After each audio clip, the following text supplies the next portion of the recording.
Vamos continuar a nossa série de mensagens, Vida de Discípulo.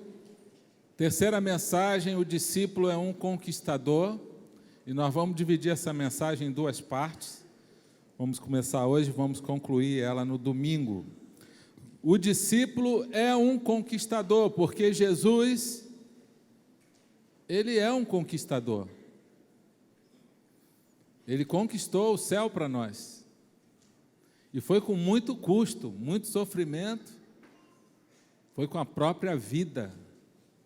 E Ele quer nos ensinar a conquista no reino de Deus. O reino de Deus é um reino de conquistas.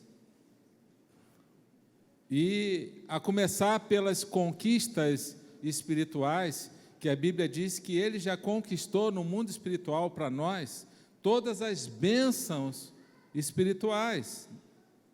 Isso fala lá em Efésios 1:3, bendito seja o Deus e Pai de nosso Senhor Jesus Cristo, que nos abençoou com todas as bênçãos espirituais nas regiões celestiais, em Cristo. Ele já conquistou todas essas bênçãos. Qual é o problema então? O problema é que muitas vezes não tomamos posse dessas bênçãos.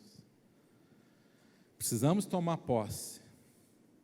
Seguindo os princípios de Deus, de verdade, de obediência, seguindo os princípios do Senhor, nós vamos tomando posses dessas promessas de Deus, de bênçãos que Jesus já conquistou. A vida de discípulo aqui nessa terra é uma vida de conquista, senão Jesus já tinha nos levado para o céu, para a eternidade. E aí, para conquistar, nós vamos ter que ralar, nós temos que ser guerreiros, nós vamos ter que batalhar. E ser discípulo é ser um guerreiro, é ser um leão, né? O nosso Deus, Jesus se compara ao leão da tribo de Judá, e nós somos leões também, porque nós somos discípulos dele. Só que leão com coração de cordeiro. Esse é o discípulo de Jesus. O leão, para perseverar, para guerrear, para não desistir e ter força, mas ter um coração de cordeiro, para se arrepender, para perdoar, para se humilhar, para ouvir a voz do pastor e seguir. Então nós somos esses guerreiros com cara de leão e coração de cordeiro, tomando posse das bênçãos de Deus, num reino de conquista. Jesus fala que a gente tem que conquistar almas para Ele. Provérbios 11:30 fala que aquele que conquista almas é sábio. E o reino de Deus é um reino de almas que foram conquistadas. Por quem? Pela igreja de Cristo. Tanto é que ele fala em Mateus 28, vão, preguem o evangelho, vão a todas as nações, fazendo discípulos, batizando e ensinando a obedecer tudo aquilo que eu tenho ordenado. E aí eu estarei sempre com vocês, nessa missão. Porque o reino de Deus é um reino de conquista, e conquista para quem? Para a igreja que somos nós. Nós somos parte desse exército de guerreiros, conquistando aquilo que Deus tem preparado para nós. Esse é o grande desafio da vida cristã. Agora, para conquistar, tem que seguir princípio de Deus. No reino de Deus funciona assim, quando a gente quebra, é igual numa batalha. Quando a gente vai estudar, como eu passei muito tempo no exército, a gente estuda lá as estratégias para aplicar as forças de guerra, os batalhões, as brigadas. E é tudo baseado em princípio. Não se faz uma guerra assim, uma quantidade daqui, tem lá, somos mais, vamos lá atacar e vamos vencer. Não é assim. São vários princípios de guerra. No reino de Deus também é assim, são vários princípios, e a gente tem que usar as armas poderosas, são armas espirituais, para a gente vencer essa batalha, essa guerra onde nós estamos inseridos. Por isso que Deus nos deixou aqui ainda nessa terra. Você tem uma missão aqui, e uma das missões como discípulo é ser um conquistador, é estar vencendo batalhas. Lembra que eu falei em outra mensagem que a nossa luta não é contra a carne nem contra o sangue, mas contra as potestades do mal na região celestial, ou seja, nesse mundo espiritual, complexo, mas real. Nós estamos nessa batalha, inseridos nessa guerra. Só que essa guerra, ela também é baseada em princípios de guerra. E princípios de conquista no reino de Deus. É o que eu quero compartilhar hoje, só 2 com vocês aqui. Primeiro princípio: aplique obediência e fé nas promessas recebidas. Você deve pensar, eu já sei isso. A gente já sabe isso. O que falta é a gente realmente viver isso, e a gente aplicar isso de forma prática na nossa vida e começar a viver isso de forma mais intensa, mais verdadeira. Nós falamos aqui obediência e fé porque elas estão muito ligadas. Por exemplo, se você vai na palavra de Deus, você vê muitas promessas e logo atrás, antes, vem uma condição, que é um mandamento. A gente tem até um curso aqui na igreja de método de estudo bíblico, que um dos exercícios é esse aí. Tem vários exercícios. E um dos exercícios é esse: você vai estudando a Bíblia, separando as promessas e mandamentos, e você vai vendo quantas promessas, mas que tem logo uma condição anteriormente para ser seguida, que é um princípio. Deus não esconde nada. Você faz isso para poder acontecer isso. E obediência e fé, elas estão muito ligadas, porque para você obedecer, você precisa estar crendo naquilo realmente que Deus está falando, tomando posse daquela verdade, aplicando na sua vida, mas enxergando com os olhos da fé aquilo que você deseja conquistar, aquilo que você quer ver acontecer. Qual é o nosso grande problema? É quando nós passamos por lutas, dificuldades, ou a gente está no meio da batalha, e a gente não consegue enxergar, a gente não tem fé para enxergar um bom resultado, a gente não consegue enxergar com os olhos de vitória, de conquista, a gente acaba pensando assim, acho que acabou, é o final da história. Mas só que para Deus o final da história não chegou ainda. E quando a gente começa a pensar, não tem jeito, esse é o final da história, eu não consigo, eu não aguento mais, ou então não tem jeito, não tem saída, e aí gera uma ansiedade, gera uma angústia no coração, um medo, e aí a fé se foi embora. Porque fé é incompatível com isso. A gente começa a duvidar de Deus, a gente começa a questionar e muitas vezes murmurando. A murmuração afasta a fé do nosso coração. O medo afasta a fé também. Foi isso que aconteceu com o povo de Deus no deserto, quando eles saíram do Egito. Tinham tudo para ser abençoado. Deus prometeu tudo e Deus vinha cumprindo. Tem uma terra prometida para vocês, mas vocês vão ter que conquistar. Só que no meio da caminhada, faltou água, eles murmuraram. Deus foi lá, fez jorrar água da pedra. Faltou maná, eles reclamaram. Que agora, faltou comida, Deus mandou o maná. E começaram a reclamar do maná. Deus mandou, queriam comer carne, Deus mandou cair codorna do céu. Deus já estava ficando muito irritado com aquele povo.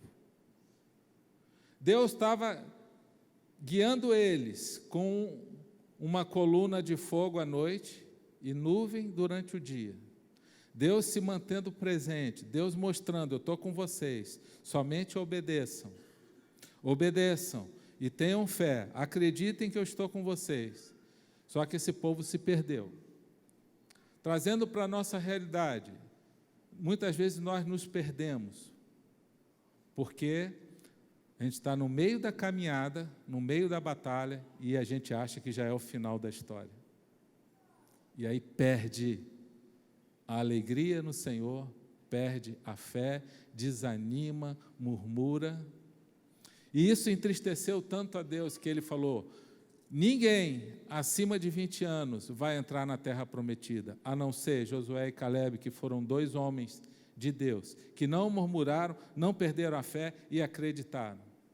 Deus é justo. E eles 2 entraram. Deus tem uma terra para nós de conquista, uma terra de bênçãos. Deus tem a terra prometida na sua vida, espiritualmente falando, vai ser algo que Deus quer fazer na nossa vida, porque o nosso Deus é um Deus que tem projetos e planos de bom futuro e esperança para nós. Mas não pense você que conquistar algo no reino de Deus vai ser fácil. Deus não vai dar tudo de graça, o que Ele dá de graça é salvação, é graça mediante a nossa fé. Agora, conquista nessa terra, vai ter que ralar. Fala para o teu irmão aí, vai ter que ralar, meu irmão. Vamos ter que seguir princípio. Muitas pessoas se frustram com Deus porque elas querem um relacionamento como se Deus fosse o gênio da garrafa, ó, quero isso, faça isso, tal, tal, tal, né? E a gente até falou domingo passado, né, lá em João 15, 7, 8, ali, aquele versículo fala que a gente pode pedir o que quiser, que Deus vai fazer. Esse é para o discípulo verdadeiro, que sabe pedir aquilo que é vontade de Deus. Mas muitas vezes a gente se comporta com Deus com esse gênio da garrafa. Então, eu vou para a igreja, Deus, eu vou vir aqui, ó, vou seguir, vou vir nessa igreja e vamos ver o que o Senhor vai me oferecer. Vamos ver o que essa igreja vai me oferecer. Olha, eu quero ser abençoado, eu não quero ter problema nenhum, não quero ter dor de cabeça. Parece que é uma relação meio adoecida, é como um casamento onde um só quer se dar bem, um só quer se doar, um só quer receber do outro, quer sugar o outro. Não é um relacionamento saudável. Muitas vezes a gente quer uma relação com Deus assim, onde a gente só quer se dar bem. Uma pessoa da nossa igreja me procurou, um homem, certa vez, e falou: pastor, olha, depois que eu aceitei Jesus, eu só me dei mal. Depois que eu me batizei, então, lascou-se tudo. Estou cheio de problema. Vai ser sempre assim? Eu falei: olha, não vai ser sempre assim, mas eu creio que é um teste na sua vida, para provar o seu amor. Aguenta firme, aguenta o tranco. Porque Deus está querendo provar você. E pode ter certeza, onde Ele está mexendo na sua vida, que está doendo, é áreas que Deus está tratando na sua vida. Mas Ele quer testar o seu amor. Ele quer ver se você só quer um relacionamento de interesse. Eu quero Deus para não ter dor de cabeça. Deus, eu vou te seguir, olha, mas eu não quero estresse nenhum. Inclusive, toda oração que eu fizer, eu quero que seja respondida e rápido. Eu não quero ter problema de dinheiro, eu não quero ter nenhuma doença, e trate de responder a minha oração, porque eu estou indo na igreja e estou fazendo ministério. Quero que meus filhos sejam saudáveis, nenhum deles pode ficar doente, só vão tirar nota boa na escola. Não vão ter problema, não vão ter estresse nenhum. Senhor, eu vou te seguir, mas o Senhor vai ter que fazer isso tudo aí. Deus só fica olhando para a gente e rindo. Deve pensar, eles não entenderam nada. Né? É como um casamento. Olha, eu caso contigo, mas você vai ter que fazer tudo o que eu mando. Você casaria com um homem assim? As mulheres? Sim ou não? Hein? Né? Olha, você não pode me confrontar em nada, você tem que fazer tudo o que eu quero. Olha, eu não quero ser contrariado, eu vou querer jogar futebol segunda, terça, quarta, quinta-feira eu vou sair com os amigos, na sexta e tal, e o Espírito Santo está falando com alguns aí.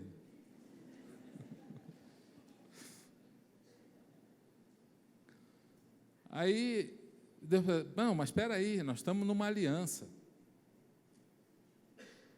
E a aliança é assim, é doação. Eu já me doei, eu já me entreguei por você. Agora você vai se entregar por mim. Por isso que quem vai para Jesus perde a sua vida. E quem casa também, você perdeu a sua vida para o outro. Se tornaram um só, fusão, unidade, né? É doação de vida mesmo. O relacionamento com Deus é muito parecido com o casamento. É entrega total de vida. É crer nas promessas de Deus. Saber que você vai passar por momentos em que a sua fé vai ser colocada em questão, em xeque. Mas Deus promete, eu vou estar sempre com você. Você precisa saber disso, que é uma realidade. O discípulo guerreiro, aquele que é conquistador, ele sabe, o final da história não chegou ainda. Está difícil agora. Problema aqui, doença, problema financeiro, estresse familiar, aborrecimento. Senhor, mas eu sei que o Senhor está no comando disso tudo, o Senhor está no controle. Final da história não chegou. Eu tenho que continuar guerreando, eu tenho que estar continuando vivendo os teus princípios, obedecendo e confiando que o Senhor está no controle. E nós não vamos desistir, amém? Cara de leão, coração de cordeiro. É assim que a gente vai conquistar. Porque Deus não está criando um bando de filhos mimados, que qualquer coisinha, acho que eu vou desistir, não aguento mais. Socorro, Deus. Parece o povo do deserto. Era melhor lá no Egito, aquelas cebolas. Você gosta de cebola? Quem gosta de cebola? Quem não gosta de cebola? Está meio a meio. Mas aquele povo do Egito estava preferindo a vida deles de escravo, porque eles passaram um aperto no deserto. E pensaram assim, aquela terra prometida lá, aquilo não chega nunca. Ainda a gente vai ter que guerrear para conquistar? Não, eu prefiro as cebolas do Egito. Prefiro aquela vida lá, pelo menos a gente ia morrer lá, ia ter um lugar para enterrar. Olha a mente do povo, é uma mente de escravo, de escravidão. Quem é escravo nunca vai ser um conquistador. Por isso que Jesus nos libertou. E Ele venceu a morte. E Ele nos libertou de uma escravidão de pecado. Porque Ele quer que a gente seja um conquistador de bênçãos, um conquistador de vitórias em Cristo. Ele fala que nós somos mais do que vencedores. Está lá em Romanos 8, versículo 37. Nós somos mais do que vencedores por Ele. Nele nós somos mais, não é vencedor, é mais do que vencedor. E ser um conquistador no reino de Deus é ser mais do que um vencedor. A Bíblia diz, olha, aplique obediência e fé nas promessas. Antes de cada promessa vai vir um mandamento. Você quer ver um exemplo? Está lá em Deuteronômio 28. Se vocês obedecerem fielmente ao Senhor, seu Deus, e seguirem cuidadosamente todos os seus mandamentos que hoje lhes dou, o Senhor, o seu Deus, os colocará muito acima de todas as nações da terra. Todas estas bênçãos virão sobre vocês e os acompanharão se vocês obedecerem ao Senhor. Aí ele vem listando uma série de bênçãos de Deus prosperidade financeira, bênçãos na família, bênçãos no governo, para a nação. Olha, várias e várias bênçãos, você pode ler com calma depois esse texto aí. Pense agora, o que você não está tendo fé para conquistar? O que está roubando essa confiança em Deus no teu coração? Uma pessoa comentou comigo, quando eu passo por problema financeiro, eu me desestabilizo totalmente. Eu falei, então a tua segurança é o dinheiro. Uma outra pessoa falou, quando o meu marido me trata mal, a minha vontade é me jogar numa cama e não fazer mais nada. Então esse marido tem todo esse poder na sua vida, ele é um Deus na sua vida?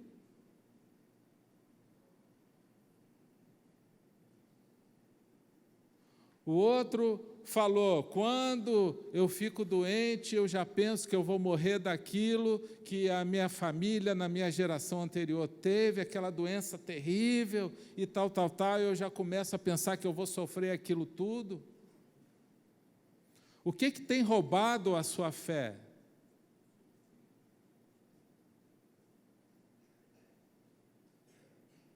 O inimigo vai investir nisso, para roubar a sua fé, para você não conquistar, para você ter medo, para você ficar desesperado, para fazer você murmurar. E quando ele sentir que algo na tua vida te faz murmurar, reclamar e murmurar o tempo todo, ele vai investir mais ainda ali. Se ele perceber que quando você briga em família, no casamento, você desanima, você não quer mais servir a Deus, você não quer mais ir na igreja, você se desestabiliza de tal jeito que você perde toda a tua visão de conquista, de bênção familiar, de reino de Deus, ele vai investir pesado ali. Quando ele sentir que aquilo não te afeta mais, ele falou, não tem jeito, ali é assim que funciona, meu irmão, esse reino espiritual, esse mundo espiritual, ele é real. E isso tem atrapalhado as pessoas a terem conquistas. Por isso que pessoas ficam do mesmo jeito na igreja, não evoluem, não crescem, não progridem. Paulo fala para Timóteo, lá numa das cartas de Timóteo, a primeira carta, Timóteo, segue todas as instruções que eu tenho te dado, para que você possa crescer, para que você possa progredir, em outras palavras, para que você possa conquistar. O reino de Deus é assim. Segundo princípio, e vamos parar só nesse aqui, oração, jejum e votos. São armas espirituais, ferramentas de Deus, de conquista. Jesus fala lá, Mateus 7, peçam e será dado, buscam e encontrarão. Mateus 7, 7. Batam e a porta será aberta, pois todo que pede recebe, o que busca encontra, e aquele que bate, a porta será aberta. Jesus está falando, persevere, seja perseverante, continue orando. E tem outros versículos que falam sobre oração, sobre perseverança, sobre buscar. Aquilo que você está orando é o milagre que você está querendo ver acontecer. É o que você está dependendo de Deus, e você pode ver realmente esse milagre. Aquilo que você está pedindo para Deus, e você precisa levar a sério isso, e a todo momento você está falando com Deus sobre isso, sobre essa conquista, sobre esse projeto, sobre isso que você, aquilo que você está intercedendo, sobre essa intercessão, esse clamor que você quer ver, o milagre que você quer ver Deus agindo. O que acontece muitas vezes? A pessoa ora um tempo, ela esquece depois. E Deus pensa assim, isso não é importante para ele. Deus manda todo o tempo a gente perseverar. Persevere na oração, ore sem cessar. Oração e jejum caminham juntos. Inclusive, nessa reunião, agora que a gente vai ter, nessa semana, segunda-feira, por 5 segunda-feiras, e na sexta-feira a gente vai ter a vigília, e todos estão convidados aqui, quem puder vir. Eu sei que tem gente que tem dificuldade, mas se você puder, venha. E nós vamos orar aqui, nós vamos fazer um clamor de Deus, já nessa segunda, às 19 horas, toda segunda-feira até dezembro, até o sonho de Natal, nós vamos estar orando por cura, por milagres do Senhor, por vitórias, por conquistas. O reino de Deus é assim. E quando a igreja está reunida, tem uma unção de Deus operando maior, porque Deus olha assim, aquele povo está reunido. E quando há unidade espiritual, se prepara, meu irmão, que Deus começa a agir. Na unidade espiritual, na unidade do povo de Deus, muitas respostas de oração acontecem, por causa da concordância no Espírito. Oração e jejum é tão importante que, numa certa ocasião, em Mateus 17, os discípulos vão orar por um menino, o filho de um homem. Lá, esse menino estava endemoniado, e o pai desesperado, e o pai leva esse menino para os discípulos orarem, e os discípulos não conseguem curar, não conseguem expulsar aquele demônio. E o menino totalmente atormentado. E aquele pai, no desespero, vai correndo até Jesus e leva o menino e fala, olha, Senhor, socorro, nos ajude, porque os teus discípulos oraram por esse meu filho e uma pessoa endemoniada é terrível.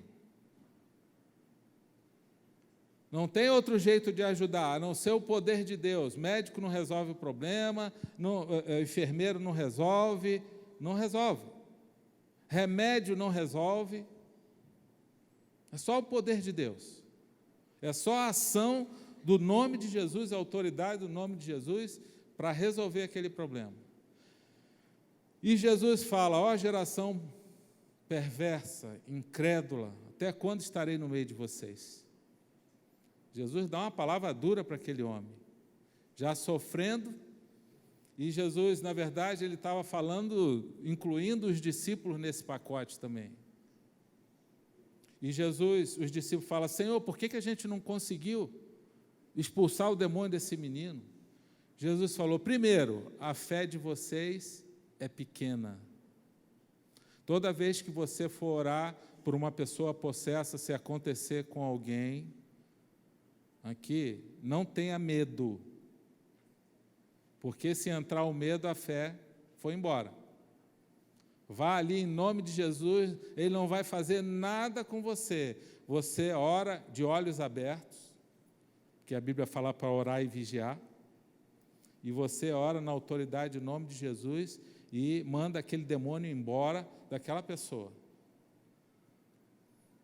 Em nome de Jesus. Não vai fugir, né? Em alguns momentos na minha vida me deu vontade de fugir, porque é desconfortável, principalmente quando um espírito daquele fica agressivo e você fica receoso, e aí é desconfortável. Mas Deus começa a dar para nós uma misericórdia, um amor por aquela pessoa. E o amor lança fora o medo. É um princípio de Deus. Ore por aquela pessoa, com fé. Quando entra o medo, a fé vai embora, e a gente não consegue muita coisa. Jesus falou, a fé de vocês é pequena. Se a fé de vocês fosse pelo menos do tamanho de um grão de mostarda, já seria muito para resolver esse problema. Quer dizer, a fé deles estava menor do que um grão de mostarda. Então, Jesus fala assim, tem outra coisa, tem alguns espíritos malignos, algum tipo, alguma casta de demônios que só saem com oração e jejum. Tem que orar, tem que jejuar, tem que consagrar a vida, e oração e jejum significa disciplina, significa renunciar à sua própria carne, a sua própria natureza, aquilo que você anseia, o seu corpo está desejando. O mundo espiritual é assim. E aí a gente começa a ter mais autoridade no mundo espiritual. Porque você se fortalece espiritualmente através do jejum. Jesus está falando, ele está falando aqui como uma coisa muito importante, que a gente precisa fazer para se fortalecer espiritualmente. E você precisa orar, como, Senhor, que eu posso jejuar? Como que eu posso crescer nisso? Como que eu tenho que fazer? Eu retiro uma refeição. Começa devagar, você pode começar experimentando, tira uma refeição, e depois tira duas, e vai conversando com Deus. Não faça um jejum se você tiver com problema de saúde, se oriente com o médico, mas está comprovado que o jejum tem benefícios para a saúde, que inclusive desintoxica o corpo. Além dos benefícios espirituais, tem um benefício físico. Então, é um desafio para nós, oração e jejum. E para quem gosta de comer, sabe o que eu estou falando. Quem acha fácil o jejum aí? Ninguém? Quem acha difícil? Quem não acha fácil nem difícil?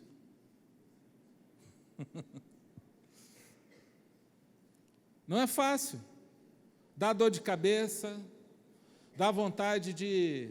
né? Já teve época que eu fiz jejum, esqueci do jejum, comi. Falei, Senhor, me perdoe.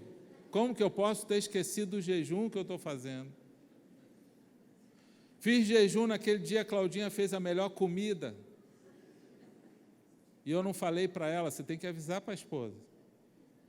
E ela fez aquela carne que eu mais gosto, uma das que eu mais gosto, de porco com batata, que ela é especialista nisso, né? E aí você pensa, Senhor, mas logo hoje, Senhor, que batalha espiritual. Agora, ainda mais que a gente está na nova aliança, que a gente pode comer carne de porco, porque lá no Velho Testamento não podia. E Jesus falou, olha, liberei tudo, inclusive a carne de porco. Tudo agora está purificado. Jejum vai trazer fortalecimento espiritual, mas não é fácil. Se você escorregou, falhou, para, Senhor, olha, me perdoa, eu vou continuar de novo. Vamos prosseguir. Isso pode acontecer com você, mas não desanime. E os votos? Os votos vão trazer compromisso, motiva, desenvolve disciplina. Salmo 76, 11 diz, façam votos ao Senhor, o seu Deus, e não deixe de cumpri-los. O voto é um compromisso que você faz. Para quê? Para gerar em você uma motivação, uma disciplina, um compromisso. Para te ajudar a crescer. E você pode até falar com outra pessoa para te encorajar, para você prestar conta para outra pessoa. E aí você vai, com certeza, crescer na fé e você vai melhorar. Deus vai gerar em você disciplina espiritual, crescimento espiritual, e isso vai te levar a conquistas no reino de Deus. Porque no mundo espiritual é assim. Não vai ser fácil. Deus não dá nada de mão beijada no mundo espiritual para nós. Só o que Ele dá de graça é salvação. Para todos nós que já temos. Mas nós não estamos no céu, nós estamos na terra. Nós precisamos ter essa certeza, esperança dessa glória de Deus, que um dia nós vamos estar lá. Mas nós estamos aqui ainda. E aqui, o reino de Deus ainda é um reino de conquista, até o dia que Jesus vier. E não vai precisar mais do povo dele aqui. Terá subido com ele. Mas até Jesus voltar, o reino de Deus aqui na terra é para ser conquistado pelo seu povo. E não vai ser moleza, não. Vamos ficar de pé. Por isso você precisa se fortalecer no Senhor e no seu forte poder. Fortaleça-se no Senhor e no seu forte poder. Nós vamos continuar essa palavra domingo que vem, porque tem mais 2 pontos. Mas nós queremos encerrar agora. E eu quero dar oportunidade para você pensar agora num voto que você poderia fazer com Deus. Um voto que vai gerar em você crescimento espiritual, que vai fazer de você um conquistador no reino de Deus. Eu gostaria que você ouvisse do Espírito Santo agora e falasse com Ele: Senhor, qual é o voto que eu preciso fazer? Preciso orar mais? Preciso jejuar mais? Preciso santificar mais a minha vida? Tirar isso da minha vida que está atrapalhando? Ó Senhor, faça esse voto de tirar aquilo que está me fazendo pecar. Olha, a internet te faz pecar, corta ela da sua vida. Segue o conselho de Jesus, faça um voto disso aí. A rede social te faz pecar, rouba a tua paz, você fica vendo o outro lá, e você fica invejando o outro, e você fica com a tua autoestima lá embaixo, por que não acontece isso comigo? Ou você vai para a pornografia, seja o que for. O que te faz pecar, faça um voto de remover isso da sua vida. O reino de conquista é assim, meu. Fecha teus olhos agora. Você que quer ser um conquistador no reino de Deus,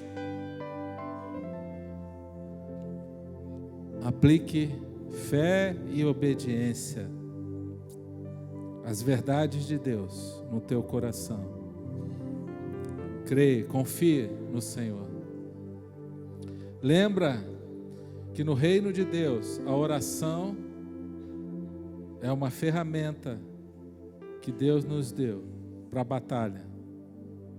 Oração, jejum, tudo isso é para nos ajudar. Os votos com o Senhor. Creia nisso. Mas não fique só de braços cruzados. Precisa ir agora para a prática. O Senhor vai dar experiências para nós, onde nós vamos lembrar. Não murmure, não reclame, não duvide. Não deixe o medo roubar o teu coração, a tua fé. Não deixe que a ansiedade roube a tua paz e a tua confiança em Deus.